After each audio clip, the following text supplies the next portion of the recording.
இன்றைய தினம் நியாயாதிபதிகளின் புஸ்தகத்தில் காணப்படுகிற ஒரு பெரிய நியாயாதிபதி, அற்புதமான மனிதர் சிம்சோன் என்று சொல்லி, சிம்சோன் என்கிறதான அந்த நியாயாதிபதி குறித்து நாம் சிந்திக்க இருக்கின்றோம். நியாயாதிபதிகளின் காலம் கிமு சுமார் 1350 1050 வரையில் என்பதாக தோராயமாக சொல்லப்படுகிறது. சுமார் 300 முதல் 400 ஆண்டுகள். இதில் 17 நியாயாதிபதிகள் நமக்கு இந்த பட்டியலிலே வருகின்றார்கள். ஒத்தினியேல் முதல் சாமுவேல் வரையிலும் 15 நியாயாதிபதிகள். ஒத்தினியேல் முதல் சாமுவேல் வரையிலும் 15 நியாயாதிபதிகள். சாமுவேலனுடைய குமாரர்கள் 2 பேரும் நியாயாதிபதிகள் என்று சொல்லப்பட்டிருக்கிறதினாலே அவர்களையும் சேர்த்து நாம் பார்க்கின்ற பொழுது 17 என்கிற எண்ணிக்கை நமக்கு வருகிறது. 1 சாமுவேலின் புஸ்தகத்திலே 8ஆம் அதிகாரத்தில் முதல் 2 வாக்கியங்களை வாசித்து பார்க்கின்ற பொழுது, சாமுவேல் முதிர் வயதான போது தன் குமாரரை இஸ்ரவேலின் மேல் நியாயாதிபதிகளாக வைத்தான். அவனுடைய மூத்த குமாரனுக்கு பெயர் யோவேல், இளையவனுக்கு பெயர் அபியா. அவர்கள் பெயர் செபாவிலே நியாயாதிபதிகளாய் இருந்தார்கள் என்று சொல்லப்பட்டிருக்கிறது. ஆகையினால் அவர்கள் 2 பேரையும் நியாயாதிபதிகள் என்கிற வரிசையில் எடுத்துக்கொண்டால் மொத்தம் 17 பேர் காணப்படுகின்றார்கள். இந்த 17 பேரில் 13 நியாயாதிபதிகள் இந்த நியாயாதிபதிகளின் புஸ்தகத்திலே காணப்படுகின்றார்கள். மீதமுள்ள 4 பேர் ஏலி என்கிற ஒரு நியாயாதிபதி, சாமுவேல் என்னும் நியாயாதிபதி, சாமுவேலுடைய பிள்ளைகள் 2 பேர், 4 பேர். அவர்கள் 1 சாமுவேலின் புஸ்தகத்தில் முதல் சில அதிகாரங்களில் காணப்படுகின்றார்கள். இந்த நியாயாதிபதிகளின் புஸ்தகத்தில் காணப்படுகிற 13 நியாயாதிபதிகளில் ரொம்ப பிரபலமானவர்கள் 4 பேர். ஒன்று தெபோராள். அவர்களை குறித்து நியாயாதிபதிகள் 4, 5 ஆகிய 2 அதிகாரங்களில் வாசிக்கின்றோம். இரண்டாவதாக கிதியோன். அவரை குறித்து 6, 7, 8 ஆகிய 3 அதிகாரங்களில் நாம் வாசிக்கின்றோம். மூன்றாவதாக எப்தா. அவரை குறித்து 2 அதிகாரங்களிலே 11 முதல் 12ஆம் அதிகாரம் 7 வரையிலும் அந்த 2 அதிகாரங்களிலும் எப்தாவை குறித்து நாம் வாசிக்கின்றோம்.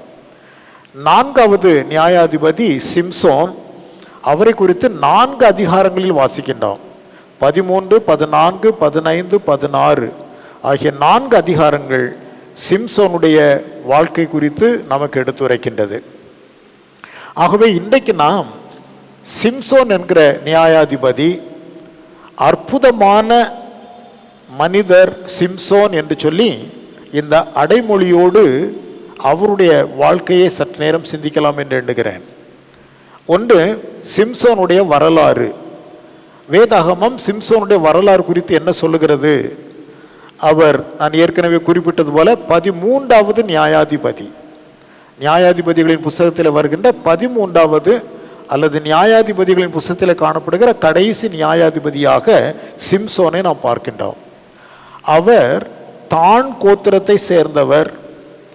அவருடைய தகப்பனாருடைய பெயர் மனோவா என்பது. இந்த சிம்சோன் பிறப்பதற்கு முன்பதாகவே மிக அற்புதமாக முன்னறிவிக்கப்பட்டு ஆண்டவரால் முன்குறிக்கப்பட்டு பிறந்த ஒரு மனிதராக அவர் காணப்படுகின்றார். இஸ்ரவேலை 20 ஆண்டுகள் நியாயம் விசாரித்தார். நியாயம் விசாரித்தார் என்று சொன்னால் இஸ்ரவேலை பாதுகாத்தார் என்பது அதனுடைய பொருள். பல எதிரிகள் சுற்றிலும் இருந்தார்கள். அந்த காலத்தில் காணப்பட்ட எதிரிகள் பெலிஸ்தியர் என்று சொல்லப்படுகிறவர்கள். ஸோ பெலிஸ்தியருடைய கரத்தில் இருந்து இஸ்ரவேலை 20 ஆண்டு காலம் அவர் பாதுகாத்து வந்தார். ஆகவே அவருடைய வரலாறு அதுதான். தான் கோத்திரத்தை சேர்ந்த மனோவாவினுடைய குமாரன், ஏற்கனவே தேவனால் முன்னறிவிக்கப்பட்டு பிறந்தவர், இஸ்ரவேலை 20 ஆண்டு காலம் பாதுகாத்து நடத்தினவர் என்று சொல்லி நாம் 16ஆம் அதிகாரத்தில் 31வது வசனத்திலே வாசிக்கின்றோம். நியாயாதிபதிகள் 16ஆம் அதிகாரம் 31வது வசனத்தை வாசிக்கின்ற பொழுது அவர் 20 ஆண்டுகள் அவ்விதமாக இஸ்ரவேலை வழி நடத்தினார் என்பதை குறித்து நாம் அங்கே வாசிக்கிறோம். 16:31 வாக்கியம். பின்பு அவன் சகோதரரும் அவன் தகப்பன் வீட்டார் அனைவரும் போய் அவனை எடுத்து கொண்டு வந்து சோராவுக்கும் எஸ்தாவேலுக்கும் நடுவே அவன் தகப்பன் ஆகிய மனோவாவின் கல்லறையில் அடக்கம் பண்ணினார்கள். அவன் இஸ்ரவேலை 20 வருஷம் நியாயம் விசாரித்தார் என்று சொல்லப்பட்டிருக்கிறது. இரண்டாவது குறிப்பாக சிம்சோனுடைய அழைப்பு, கால் ஆஃப் சாம்சன். சிம்சோனுடைய அழைப்பு குறித்து நான் ஏற்கனவே சொன்னது போல, அவர் பிறப்பதற்கு முன்பே நசரேய விரதம் கொண்டவராக அவர் பூமியில் வாழ வேண்டும் என தேவனாகிய கர்த்தரால் அவர் முன்குறிக்கப்பட்டார். இந்த நசரேய விரதம் என்பது என்ன என்பது குறித்து எண்ணாகமம் 6ஆம் அதிகாரத்தில் மிக தெளிவாக அந்த காரியங்கள் குறிக்கப்பட்டிருக்கிறது. ஒரு நசரேயன் யார், அவன் எப்படிப்பட்டவன் என்பதையெல்லாம் தெளிவாக அறிந்து கொள்ள வேண்டுமேயானால் எண்ணாகமம் 6வது அதிகாரத்தை நாம் முழுமையுமாக வாசிக்க வேணும். அதில் முக்கியமாக காணப்படுகிற காரியங்கள் ஒரு 4-5 காரியங்களை நான் உங்களுக்கு சுட்டி காண்பிக்கலாம். ஒன்று, திராட்சை ரசம், மதுபானம் இவைகளை அவன் தொடக்கூடாது. திராட்சை ரசம், மதுபானம் அவன் அருந்தக்கூடாது என்பது அவனுக்கு முதலாவது சொல்லப்படுவது. இரண்டாவதாக, அவனுடைய தலையிலே சவரகன் கத்தி படலாகாது, ஷேவ் பண்ணக்கூடாது. அவன் தலையில சவரகன் கத்தி படக்கூடாது. மூன்றாவது, செத்த பிரேதங்கள் அண்டையிலே அவன் செல்லக்கூடாது, சென்று தீட்டுப்படலாகாது. செத்த பிரேதங்கள் அதுக்கு பக்கத்தில் அவன் போயிடக்கூடாது. நான்காவதாக, தாய் தகப்பன், சொந்த சகோதர சகோதரிகள் போன்ற நெருங்கிய உறவினர்கள் மரணத்தின் போதும் தன்னை அவன் அதற்கு பக்கத்தில் போய் தீட்டுப்படுத்தல் ஆகாது என்கிற அந்த விதிகள் நசரேய பொருத்தனை செய்து கொண்டவர்களுக்காக தேவனால் விதிக்கப்பட்டிருக்கிறது. இவ்விதமாக வாழ்ந்து பெலிஸ்தியரின் கைக்கு இஸ்ரவேலை விடுவிக்க வேண்டும் என்பதாக தேவனாகிய கர்த்தர் அந்த மனிதனை குறித்து சித்தம் வைத்திருந்தார். 13ஆம் அதிகாரத்திலே நியாயாதிபதிகள் 13:5 வாசிக்கிறேன் பாருங்கள். நீ கற்பம் தரித்து ஒரு குமாரனை பெறுவாய், அவன் தலையின் மேல் சவரகன் கத்தி படலாகாது. அந்த பிள்ளை பிறந்தது முதல் தேவனுக்கென்று நசரேயனாய் இருப்பான். அவன் இஸ்ரவேலை பெலிஸ்தியரின் கைக்கு நீங்களாக்கி ரட்சிக்க தொடங்குவான் என்று அங்கே அவனுடைய பிறப்பின் நோக்கத்தை குறித்தும் ஆண்டவர் முதலாவதாகவே வெளிப்படுத்தி இருக்கிறதை நம்மால் பார்க்க முடிகிறது. ஆகவே திராட்சரசம், மதுபானம் அருந்தக்கூடாது, தலையில் சவரகன் கத்தி படலாகாது, செத்த பிரேதங்கள் அண்டையிலே அவன் செல்லக்கூடாது. ஏன், சொந்த தாய் தகப்பன் சகோதர சகோதரிகள் இப்படி நெருங்கிய உறவினர்கள் மரித்தா கூட அந்த இடத்திலே அவன் தீட்டுப்படுத்தப்படலாகாது என்பது விதி. பார்த்து கொள்ளுங்கள். இவ்விதமாக ஒரு நசரேய பொருத்தனையோடு அவன் வாழ்ந்து இஸ்ரவேலை பாதுகாப்பான், ரட்சிப்பான் என்பதாக ஆண்டவருடைய வார்த்தை அவனை குறித்து முன்பதாகவே எடுத்துரைத்தது. மூன்றாவது குறிப்பாக சிம்சோனுடைய பராக்கிரமம் ரொம்ப விசேஷமானது. பார்த்து கொள்ளுங்கள். சிம்சோனுடைய பராக்கிரமத்தை குறித்து அங்கே நிறைய அவரை குறித்ததான காரியங்கள் சொல்லப்படுகிறது. முதலாவதாக நீங்கள் பார்ப்பீர்களேயானால், சிம்சோன் தேவ ஆவியினாலே நிரப்பப்பட்ட ஒரு மனுஷனாக, தேவ ஆவியினால் ஏவப்படுகிறவனாக, தேவ ஆவியானவரால் பலப்படுத்தப்பட்ட ஒரு மனிதனாக அவர் விளங்கினார். விரைவாக சில வசனங்களை சுட்டி காண்பிக்கிறேன் பாருங்கள். 13ஆம் அதிகாரத்திலே 25வது வாக்கியம். அவன் சோராவுக்கும் எஸ்தாவோலுக்கும் நடுவில் உள்ள தானின் பாளையத்தில் இருக்கையில் கர்த்தருடைய ஆவியானவர் அவனை ஏவ துவக்கினார். 14:6 அப்பொழுது கர்த்தருடைய ஆவி அவன் மேல் பலமாய் இறங்கிற்று. 14:19 வாசிக்கின்ற பொழுது அங்கேயும் அவ்விதமாய் சொல்லப்பட்டிருக்கிறது. கர்த்தருடைய ஆவி அவன் மேல் இறங்கினதினால் என்று குறிப்பிடப்பட்டிருக்கிறது. 15ஆம் அதிகாரத்தில் 14வது வசனத்தை பார்ப்பீர்களேயானால், அவன் லேகி வரைக்கும் வந்து சேர்ந்தபோது பெலிஸ்தியர் அவனுக்கு விரோதமாய் ஆரவாரம் பண்ணினார்கள். அப்பொழுது கர்த்தருடைய ஆவி அவன் மேல் பலமாய் இறங்கினதினால் என்று சொல்லப்பட்டிருக்கிறது. ஆக தேவ ஆவியினாலே அவ்வப்பொழுது நிரப்பப்பட்டு ஏவப்பட்டு அவரால் பலப்படுத்தப்பட்ட ஒரு பெரிய பலவானாக அந்த சிம்சோன் அந்த நாட்களிலே விளங்கினார் என்பதை பார்க்க முடிகிறது. அவருடைய பராக்கிரமத்தை குறித்ததான காரியங்களை பார்க்கின்ற பொழுது அவர் திம்னாத்தை நோக்கி தன்னுடைய தாய் தகப்பனோடு பெண் கொள்வதற்காக சென்று கொண்டிருக்கின்றார். அப்பொழுது திடீரென்று ஒரு பால சிங்கம், ஒரு வாலிப சிங்கம் எதிர்த்து வருகிறது. ஒரு ஆட்டுக்குட்டியை கிழித்து போடுகிறது போல அதை போரிட்டு கிழித்து போட்டார் என்பதாக அவரை குறித்து நாம் வாசிக்கின்றோம். 14ஆம் அதிகாரத்திலே 5, 6வது வாக்கியங்கள் அவ்விதமாய் சொல்லுகின்றன. ஸோ ஒரு ஆட்டுக்குட்டியை பிடிச்சி கிழித்து போடுகிறது போல ஒரு சிங்கத்தை கொண்டு போடத்தக்கதான பலம் ஆவியானவரால் அந்த மனிதனுக்குள்ளே ஏற்படுத்தப்பட்டிருந்தது. அங்கே திருமணம் செய்து கொள்ளும்படி போகின்றார். அங்கே ஒரு விடுகதை சொல்லுகின்றார். அந்த விடுகதையை ஏமாற்றி அறிந்து கொள்ளுகின்றார்கள். அந்த விடுகதையை விடுவித்தால் 30 மாற்று வஸ்திரங்களை கொடுப்பதாக வாக்குரைக்கின்றார். உடனே அவர் சென்று 30 பேரை தன்னந்தனியாக அவர் சென்று கொண்டு அவருடைய மாற்று வஸ்திரங்களை எடுத்து கொண்டு வந்து இங்கே விடுகதையை விடுவித்த மக்களுக்கு அவர் கொடுத்தார். அதன் மூலம் அவருடைய பராக்கிரமத்தை குறித்து நம்மால் பார்க்க முடிகிறது. மாத்திரமல்ல, 300 நரிகளை ஒரு நாள் பிடித்தார். இவர் செல்கின்றார். சில கோபத்தினாலே தன் மனைவியை விட்டு சென்று விடுகின்றார். அவர் சென்றவர் இனி திரும்பி வரமாட்டார் என்று எண்ணிக்கொண்டு வேறு ஒருவனுக்கு அந்த பெண்ணை மணமுடித்து கொடுத்து விடுகிறார்கள். இவன் திரும்ப வந்து அதை கேள்விப்பட்ட உடனே அந்த பெலிஸ்தியர் மேல் கோபம் கொண்டு 300 நரிகளை விரட்டி பிடிக்கின்றான். ஒரு நரியை பிடிக்கிறதே ரொம்ப கஷ்டம். 300 நரிகளை விரட்டி பிடித்து 2 நரியினுடைய வால்களை ஒன்றாக கட்டி அதன் நடுவே ஒரு தீப்பந்தத்தை வைத்து 150 ஜோடி நரிகளை அவருடைய விளைச்சல்களுக்குள்ளே அனுப்பி அங்கே விளைச்சல்களை பூரம் அழித்து போட்ட மனிதன் என்பதாக பார்க்கின்ற பொழுது அவருடைய பராக்கிரமம் எவ்வளவு பெரிது என்பதை நம்மால் புரிந்து கொள்ள முடிகிறது. அது மட்டுமல்ல, அதை குறித்து நாம் 15ஆம் அதிகாரம் 5, 8வது வாக்கியங்களிலே வாசிக்கின்றோம். மேலும் நாம் பார்ப்போமேயானால், அவரை எதிர்த்து பெலிஸ்தியர் வந்தபோது அந்த பெலிஸ்தியரை ஒரு பச்சை கழுதையின் தாடை எலும்பு கொண்டு, ஒரு கழுதை அது மேய்ந்து கொண்டிருந்திருக்கும். அப்பொழுதுதான் ஒரு சிங்கமோ அல்லது புலியோ ஏதோ ஒரு மிருகம் அதை அடித்து ஃபுல்லாக புசித்து போட்டுவிட்டு அது சென்று விட்டது. ஒரு தாடை எலும்பு மாத்திரம் மீதியாக அந்த இடத்துல கிடக்கிறது. அந்த தாடை எலும்பை கையிலே எடுத்து 1000 பேரை அதை வைத்து கொண்டு போட்டார். தாடை எலும்பு இவ்வளவு நீளம் இருக்கும். இவ்வளவு நீளம் இருக்கிற அந்த தாடை எலும்பை வைத்து அந்த 1000 பேரும் ஆயுதங்களோடு வருகின்றார்கள். இவனை கட்டி இழுத்துட்டு போகணுங்கிறதுக்காக வர்றான் பெலிஸ்தியர். அவர்களை எதிர்த்து அந்த தாடை எலும்பை கையிலே வைத்து கொண்டு 1000 பேரை அவர் கொண்டு போட்டார் என்பதாக 15ஆம் அதிகாரம் 16வது வாக்கியத்திலே நாம் அவருடைய பராக்கிரமத்தை குறித்து வாசிக்கிறோம். பார்த்து கொள்ளுங்கள். ஸோ இதெல்லாம் அவருடைய பராக்கிரமத்தினுடைய அடையாளமாக விளங்கிற்று. ஒரு நாள் காசா என்கிற ஊருக்கு செல்கின்றார். அங்கே ஒரு வேசியை கண்டு அவளோடு அந்த மனிதன் இருக்கின்றார்.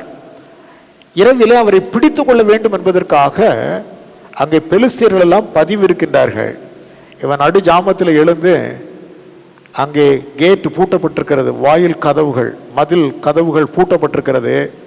அதை அசைத்து அப்படியே தன்னுடைய தோள்களின் மேல் வைத்து கொண்டு அந்த வாயிற் கதவுகளை பிடித்து அசைத்து எடுத்து தன் தோள்களின் மேல் வைத்து கொண்டு அவர் சென்று விட்டார் என்பதாக நாம் 16ஆம் அதிகாரம் 3வது வாக்கியத்திலே வாசிக்கிறோம். பார்த்து கொள்ளுங்கள். சிம்சோன் நடுராத்திரி மட்டும் படுத்திருந்து நடுராத்திரில் எழுந்து பட்டணத்து வாசல் கதவுகளையும் அதன் 2 நிலைகளையும் பிடித்து தாழ்பால்களோட கூட பேர்த்து தன் தோள்களின் மேல் வைத்து எபிரோனுக்கு எதிராயிருக்கிற மலையின் உச்சிக்கு சுமந்து கொண்டு போனான். ஆக அது எவ்வளவு அஸ்திபாரம் போடப்பட்டு எவ்வளவு ஸ்ட்ராங்காக அந்த டோர்லாம் வைத்திருப்பாங்க. ஒரு மதிலுடைய அந்த கதவுகள் அதை அசைத்து தூக்கி தோள் மேல் வைத்து கொண்டு சென்ற ஒரு பராக்கிரமம் நிறைந்த மனிதனாக அவரை நாம் பார்க்கின்றோம். இறுதியில் அவருடைய மரணத்தின் போது அவர் கொண்டு போய் ஒரு இடத்துல ஒரு ஹாலில் வச்சிடுறாங்க. ஹாலில் வைத்திருந்த சமயத்தில் ஒரு விழா பூண்டு இவனை பிடித்து இந்த மனிதனை பலவிதமாக அங்கே பரிகாசம் பண்ணி ரொம்ப ஜாலியாக ஒரு விழாவை கொண்டாடுகின்றார்கள். அப்போ 3000 பேர் அந்த ஹாலில் அமர்ந்திருக்கிறாங்க. இந்த மனிதன் மிகவும் கேவலப்படுத்தப்பட்டான். அவன் கண்களை பிடுங்கி போட்டார்கள். அவன் மிகவும் பலட்சியமாக மாறி போனான். ஆண்டவர் கொடுத்திருந்த அந்த நசரேய விரதத்தை மீறிவிட்டான். தன் தலைமுடி கழிக்கப்பட்டதினாலே அவனுடைய பராக்கிரமம் அவனை விட்டு போய்விட்டது. அங்கே மாவரைத்து கொண்டிருக்கும்படியாக அவனை பரிகாசம் பண்ணி அவனை இழுத்து கொண்டு வர்றாங்க. கடைசியில் மரிக்கும் போது அந்த பெரிய கட்டடத்தினுடைய 2 தூண்களை பிடித்து அசைத்து அந்த கட்டடம் அப்படியே கீழே விழும்படி செய்கின்றார். அதன் மூலம் ஒரே சமயத்தில் தான் மரிக்கும் போது 3000 பேரை அவர் கொண்டு போட்டார் என்று சொல்லப்பட்டிருக்கிறது. உயிரோடு இருக்கும்போது அவர் கொண்டு போட்ட மக்களை காட்டிலும் மரணத்தின் போது அவர் கொண்டு போட்ட மக்கள் தான் அதிகம் என்பதாக நம்மால் பார்க்க முடிகிறது. நியாயாதிபதிகளின் புஸ்தகத்தில் 16ஆம் அதிகாரம் 27வது வசனத்தையும் 30வது வசனத்தையும் வாசிக்கிறேன் பாருங்கள். அந்த வீடு புருஷராலும் ஸ்திரீகளாலும் நிறைந்திருந்தது. அங்கே பெலிஸ்தேரின் சகல பிரபுக்களும் வீட்டின் மேல் புருஷரும் ஸ்திரீகளுமாக ஏறக்குறைய 3000 பேர் சிம்சோன் வேடிக்கை காட்டுகிறதை பார்த்து கொண்டிருந்தார்கள். 30வது வசனம், என் ஜீவன் பெலிஸ்தேரோட கூட மடிய கடவுது என்று சொல்லி பலமாய் சாய்க்க அந்த வீடு அதில் இருந்த பிரபுக்கள் மேலும் எல்லா ஜனங்கள் மேலும் விழுந்தது. இவ்விதமாய் அவன் உயிரோடு இருக்கையில் அவனால் கொல்லப்பட்டவர்களை பார்க்கலாம், அவன் சாகும் போது அவனால் கொல்லப்பட்டவர்கள் அதிகமாய் இருந்தார்கள். இவையெல்லாம் சிம்சோனுடைய பராக்கிரமத்திற்கான ஒரு விளக்கமாக, அடையாளமாக காணப்படுகிறது.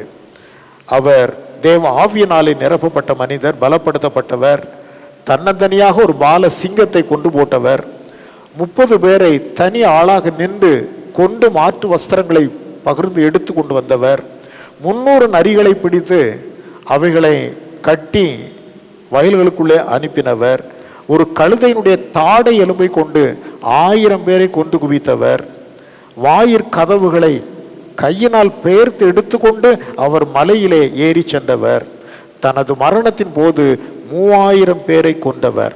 இதெல்லாம் அவருடைய பராக்கிரமத்தினுடைய அடையாளமாக விளங்குகிறது. பார்த்துக்கொள்ளுங்கள். 4வதாக சிம்சோனின் விழுகை. இந்த மனிதன் இத்தனை பெரிய பராக்கிரமசாலியாக இருந்தார். பெரிய பராக்கிரமசாலியாக இஸ்ரவேலை ரட்சிக்க வேண்டும் என்கிற நோக்கத்தோடு ஆண்டவராகிய தேவன் அந்த மனிதனை அழைத்திருந்தார். ஆனால் அந்த மனிதன் தன்னுடைய அழைப்பின் மேன்மையை அலட்சியப்படுத்தி இச்சைக்குள்ளே அவர் அதிகமாய் சிக்குண்டு போனதை நம்மால் பார்க்க முடிகிறது. இவர் இஸ்ரவேலை சேர்ந்தவர். இஸ்ரவேலின் நடுவில் எத்தனை பெண்களை வேண்டுமானாலும் ஒரு திருமணம் செய்திருக்கலாம். இந்த மனிதன் பாருங்கள், இஸ்ரவேல் மக்களோடு இசைந்து நிற்கவே இல்லை. இஸ்ரவேலின் நியாயாதிபதி, இஸ்ரவேலிலே மக்களோடு இசைந்து இணைந்து அவர்களோடு அவன் இருந்திருக்க வேண்டிய மனிதன். ஆனால் தன் வாழ்நாட்கள் முழுவதையும் பெலிஸ்தியருடைய ராஜ்யத்திலேயே செலவழித்து கொண்டிருந்தான். முதலாவது திம்னாத்துக்கு அவன் தன்னுடைய பெற்றோரை அழைத்து கொண்டு போகிறான். அங்கே திம்னாத்திலே ஒரு பெலிஸ்திய பெண்ணை நான் பார்த்தேன், அவளை திருமணம் செய்து கொள்ள வேண்டும் என்று. பெற்றோர் மிக அருமையாக சொல்வார்கள், எப்பா நீ இஸ்ரவேலன், நீ விதமாய் செய்வது தவறு என்று சொல்வார்கள்.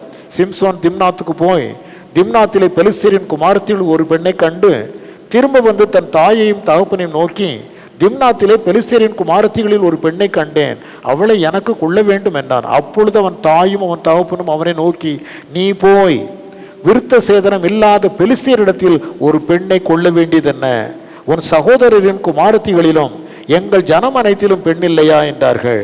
சிம்சோன் தன் தகப்பனை நோக்கி, அவள் என் கண்ணுக்கு பிரியமானவள், அவளையே எனக்கு கொள்ள வேண்டும் என்று சொல்லி விருத்த சேதனம் இல்லாத ஒரு கூட்டத்திலே போய் அவர் திருமண ஏற்பாட்டை செய்து அதிலே அந்த இச்சை வாழ்விலே அவர் சிக்கி கொண்டார் என்பதாக நாம் பார்க்கின்றோம். அது மாத்திரமல்ல, அடுத்து 14ஆம் அதிகாரத்தில் 1வது வசனத்திலே பார்ப்பீர்களே, ஆனால் 16ஆம் அதிகாரம் 1வது வசனத்திலே காசா என்கிற பட்டணத்தில் போய் அங்கேயும் ஒரு வேசி ஒருத்தியை காண்கிறான்.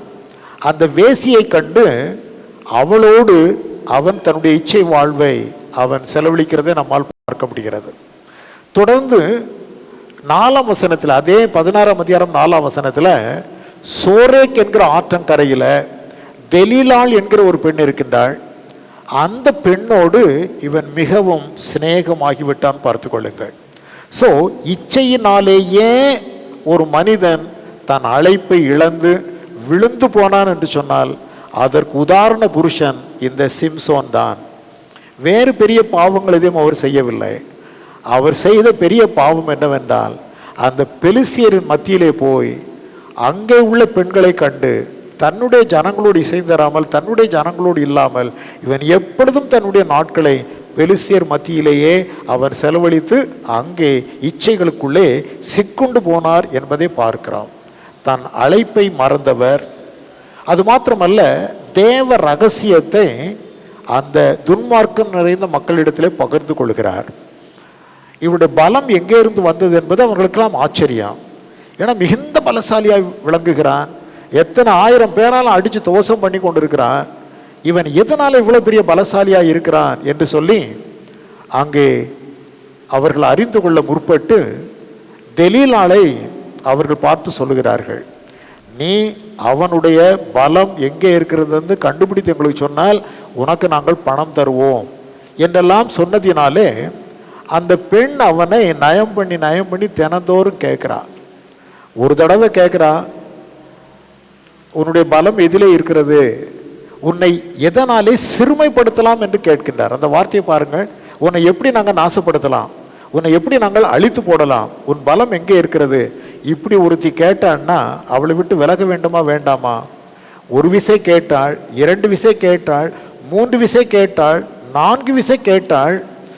அவன் மயக்கத்திலே கிடந்தான். அந்த 4 விசையும் பெலிஸ்தியர்கள் வந்து பக்கத்து அறையிலே பதிவிருக்கின்றார்கள். இவனுடைய பலம் போகும் என்பதை அறிந்தவுடனே இவனை கட்டி இழுத்து கொண்டு போக வேண்டும் என்று சொல்லி, அதனால் சொல்லப்படாவிட்டாலும் என்ன நினைக்கிறேன் என்று சொன்னால், இவன் மது போதையிலே தான் அவன் அந்த தெலீலாளோடு அவன் படுத்திருந்திருக்க வேண்டும். மது போதையில் கிடந்ததினால் ஏராளமான பெலிஸ்தியர் வந்து பக்கத்து அறையில் உட்கார்ந்துருக்கிறதே அவனால் பார்க்க முடியல, மயங்கி போய் கிடக்கின்றான்.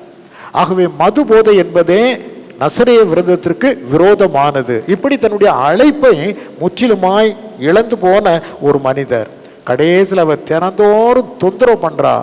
உன்னை எப்படிப்பா சிறுமைப்படுத்தலாம், உன்னை எப்படி நாங்கள் உன்னை அழிக்கலாம் என்று ஒருத்தி கேட்டான்னா அவளை விட்டு விலக வேண்டும் என்கிற அந்த ஞானம் கூட அந்த மனிதனை விட்டு போய்விட்டது. அந்த ஞானத்தையும் அவன் இழந்து போனான். காரணம், அவளுடைய அந்த இச்சையிலே மயங்கி கிடந்த அந்த நிலைதான் பார்த்து கொள்ளுங்கள். ஆகவே தன்னுடைய நிலை இழந்து போன மனிதன் தன்னுடைய நிலை இழந்து போயே கடைசியில் தேவ ரகசியத்தை அந்த பெண்ணினிடத்தில் சொல்லுகிறார். என் பலமெல்லாம் என் தலைமுடியிலே தான் இருக்கிறது, அதை சிரைத்து விட்டால் நான் மற்ற மனிதர்களைப் போல ஆகிவிடுவேன் என்று சொல்லி தேவ ரகசியத்தை துன்மார்க்கம் நிறைந்த இடத்திலே அவன் அதை வெளிப்படுத்தி கொடுத்ததை நம்மால் பார்க்க முடிகிறது. இறுதியில் அதன் மூலமாக தேவ ஆவியை இழந்து தேவனுடைய பலனை அவன் முற்றிலுமாய் இழந்து போய் பலட்சியமுற்ற ஒரு மனிதனாக அவர் மாறி போனார். 5வதாக அதைத்தான் சிம்சோனின் அவலம், சிம்சோனுடைய வாழ்க்கையில் ஏற்பட்ட அவலமான நிலை. எவ்வளவு பெரிய மனிதன் பாருங்கள். அந்த மனிதனை விழத்தள்ளிய பெருமை அவனுடைய கண்களுக்குத்தான் பார்த்து கொள்ளுங்கள். அவனுடைய கண்களுக்குத்தான் அந்த பெரிய மனிதனை பராக்கிரமசாலியை கீழே தள்ளிய பெருமை உண்டு என்பதை நான் சுட்டி காண்பிக்க விரும்புகிறேன்.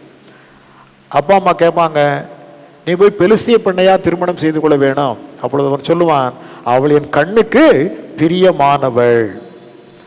அந்த காசாவிலே சென்று ஒரு வேசியினிடத்தில் போகும்போது அங்கே வேதம் சொல்லுகிறது, அவளை அவன் கண்டு, அவனுடைய கண்கள் தான் அவனை இவ்வளவு பெரிய சிக்கல்களுக்குள்ளே கண்ணிக்குள்ளே சிக்கி வைத்து விட்டது என்பதை நம்மால் பார்க்க முடிகிறது. 14ஆம் அதிகாரம் 3வது வசனத்திலே அவள் என் கண்ணுக்கு பிரியமானவள் என்று சொல்லுவார். 16ஆம் அதிகாரம் 1வது வசனத்திலே அந்த வேசியை கண்டு அவளிடத்தில் போனான் என்பதாக இங்கே சொல்லப்படுகிறது.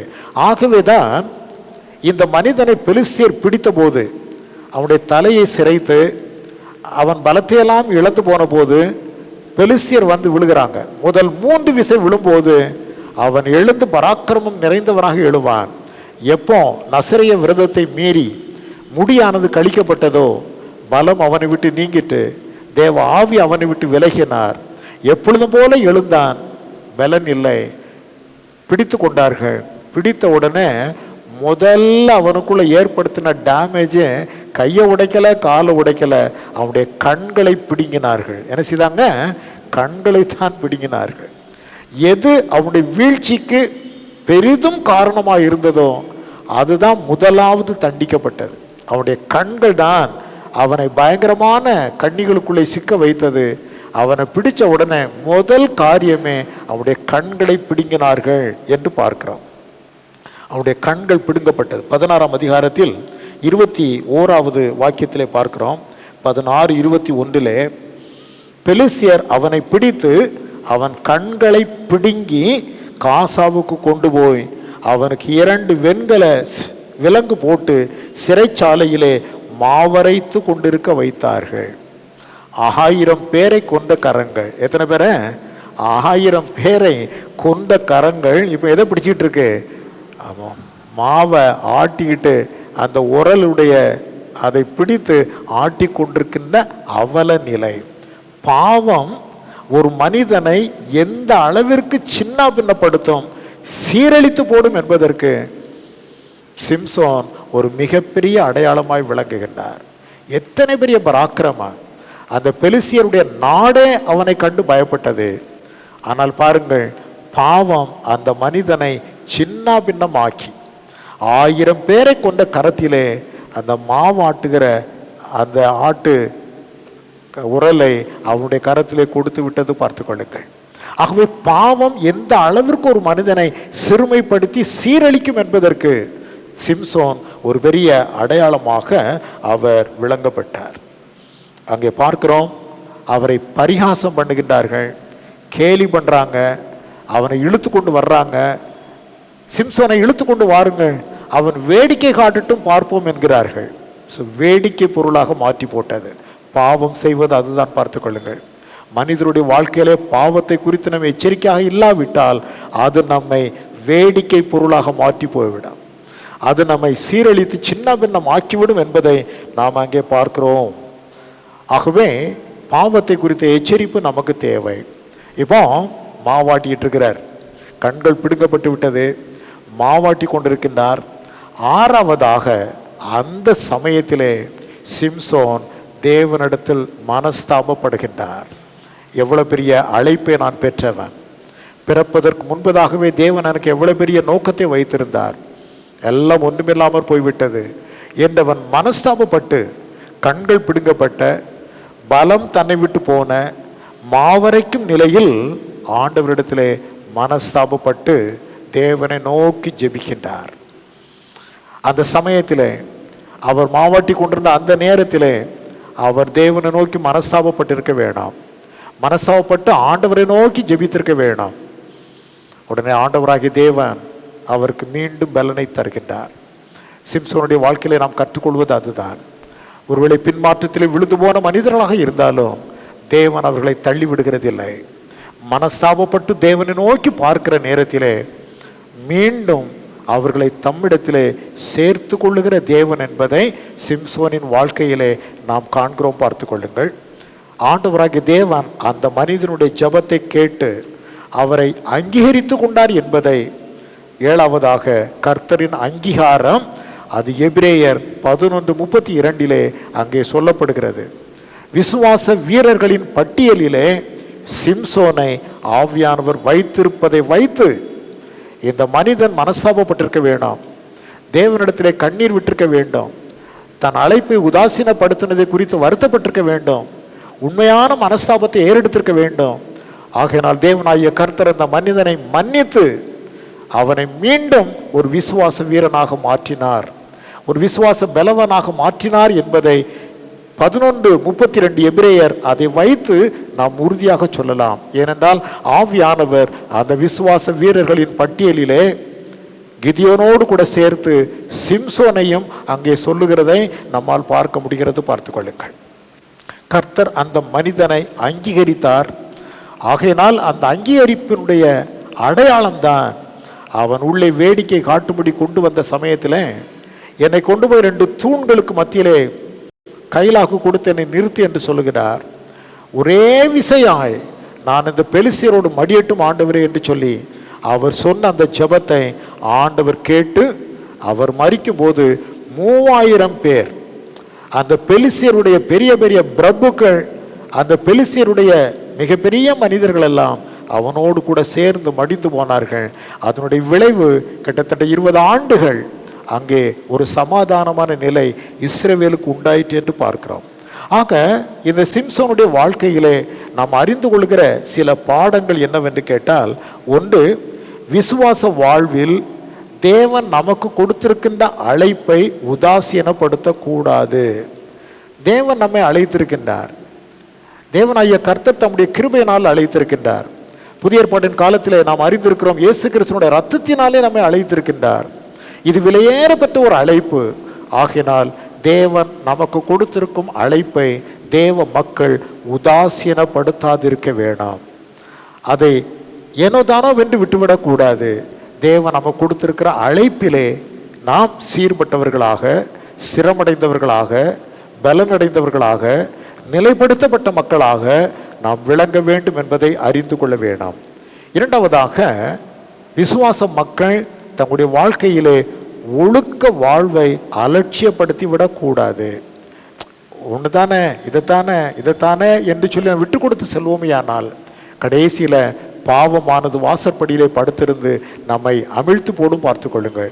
ஆகையினால் ஒழுக்க வாழ்வை குறித்து மிகுந்த சிரத்தையோடு, ஜாக்கிரதையோடு நாம் விளங்க வேணும். அந்த மனிதனிடத்தில் அந்த ஒழுக்க வாழ்வை குறித்த சிந்தை இல்லாத காரணத்தினாலே தான் அவர் சிறுமைப்பட வேண்டியதாயிற்று. மூன்றாவதாக, ஒருவேளை பின்மாற்றம் ஏற்பட்டிருப்பினும் தைரியமாக மனஸ்தாபத்துடன் கிருபாசன தண்டை வந்து மன்னிப்பு அடைந்து மீண்டும் தேவனுடன் உறவாட முடியும் என்பதற்கு சிம்சோனின் வாழ்க்கை நமக்கு ஒரு பாடமாக இருக்கிறது. 3 காரியங்களை நான் சொன்னேன். ஒன்று, விசுவாச மக்கள் தேவ அழைப்பை உதாசீனப்படுத்தக்கூடாது. இரண்டாவதாக, ஒழுக்க வாழ்விலே நாம் ஜாக்கிரதையாக இருக்க வேணும். ஒழுக்க வாழ்வை அலட்சியப்படுத்தக்கூடாது. மூன்றாவது, ஒருவேளை பின்மாற்றத்திலே நாம் சென்று விட்டிருந்தாலும் தேவனாகிய கர்த்தர் இரக்கம் உள்ளவர் என்று சொல்லி அறிந்து நம் மனஸ்தாபத்தோடு பாவங்களை அறிக்கை செய்து தேவனிடத்திலே திரும்பி வருவோமே ஆனால் நம்மை ஏற்றுக்கொண்டு தம்முடைய கிருபைகளை அளிப்பதற்கு நம்முடைய ஆண்டவர் உண்மையும் நீதியும் உள்ளவருமாக இருக்கின்றார். இந்த மனிதன் இவ்வளவு மோசமான நிலைக்கு சென்றதற்கு காரணம் என்னவென்று கேட்டால், தான் அழைக்கப்பட்ட அந்த இஸ்ரவேல் மக்களோடு ஒரு சரியான இசைவு இருந்ததாக தெரியவில்லை. எப்பொழுது பார்த்தாலும் தனிமையிலே அந்த பெலிஸ்தியருடைய தேசத்தில் தான் திரிந்து கொண்டிருந்தானே அல்லாமல் இஸ்ரவேல் மக்களை குறித்து, இஸ்ரவேல் மக்களோடு சிநேகமாக இருப்பதை குறித்து, இஸ்ரவேல் மக்களோடு அவர் இசைந்திருப்பதை குறித்து ஒரு விதமான ரெஃபரன்ஸும் நம்மால் பார்க்க முடியவில்லை. ஆகவே தேவ மக்கள் எப்பொழுதும் தேவ மக்களோடு தங்களுடைய உறவை ஏற்படுத்தி கொள்ள வேண்டாம். தேவ மக்கள் தேவ மக்களோடு இசைந்திருக்க வேண்டாம். துன்மார்க்கரோடு இசைந்திருந்தால் ஒரு நாள் இல்லாவிட்டாலும் ஒரு நாள் பாவமானது அதனுடைய கண்ணிக்குள்ளே நம்மை சிக்க வைத்துவிடும் என்பதற்கு சிம்சோன் ஒரு பெரிய அடையாளமாக இருக்கின்றார். அவரை நான் சொல்லும்போது அந்த மனிதனை அற்புதமான மனிதர் என்று நான் சொன்னேன். என்ன காரணம் என்று சொன்னால், தன்னுடைய இறுதி நேரத்திலே மீண்டும் தேவ சமூகத்திற்குள் தன்னை கொண்டு வந்து நிலை நிறுத்தி கொண்ட மனிதராக அவர் மரித்தார். அந்த மனஸ்தாபம் ஏற்பட்டு தேவனுடைய பலம் மறுபடியும் அவருக்குள்ளே இறங்கி வருவதற்காக அவர் எவ்வளவு ஜெபித்திருப்பார், எவ்வளவு கண்ணீர் விட்டிருப்பார், எவ்வளவு மனஸ்தாபப்பட்டிருப்பார். தேவனாகிய கர்த்தர் அதை கண்டு அந்த மனிதனை மீண்டும் பலப்படுத்தினார். லேச முடி முளைக்க ஆரம்பித்தது. தேவனாகிய கர்த்தர் அந்த மனிதனை பலப்படுத்தி ஒரு பெரிய ரட்சிப்பை இஸ்ரவேலுக்கு அருளி செய்யத்தக்கதாக அந்த நிலையிலும் கர்த்தராகி தேவன் அந்த மனிதனை பயன்படுத்தினார். ஸோ தேவன் பயன்படுத்த விரும்பிவிட்டால் எந்த மனிதரையும் எந்த சூழ்நிலையில் இருக்கிறவர்களையும் அவரால் பயன்படுத்த முடியும். நாம் அவருடைய கரத்திற்குள் இருக்கிறோமா என்பதுதான் காரியம். ஆகவே அவ்விதமாக இந்த சிம்சோனுடைய வாழ்க்கையின் மூலமாக நாம் கற்றுக்கொள்ளுகிற அந்த பாடங்களை நினைவிலே வைத்து கொண்டு தேவனுடைய அழைப்பு, ஒழுக்கமுள்ள அந்த வாழ்க்கை, அது மாத்திரமல்ல தேவனிடத்தில் மீண்டும் திரும்பி வந்து உறவை புதுப்பித்து கொள்ளுதல், தேவ மக்களோடு இசைந்திருத்தல், இப்படிப்பட்ட இந்த காரியங்களை நாம் கற்றுக்கொள்ள வேணும். அதை நம்முடைய வாழ்க்கையிலே அபியாசப்படுத்த வேணும். அப்பொழுது சிம்சோன் போன்று நாம் விழுந்து எழுந்திருக்க வேண்டிய அவசியம் இராது. தொடர்ந்து தேவ சமூகத்திலே நாம் நிலைவரமாய் நிற்பதற்கு ஆண்டவருடைய ஆவியானவர் நமக்கு உதவி செய்வார்.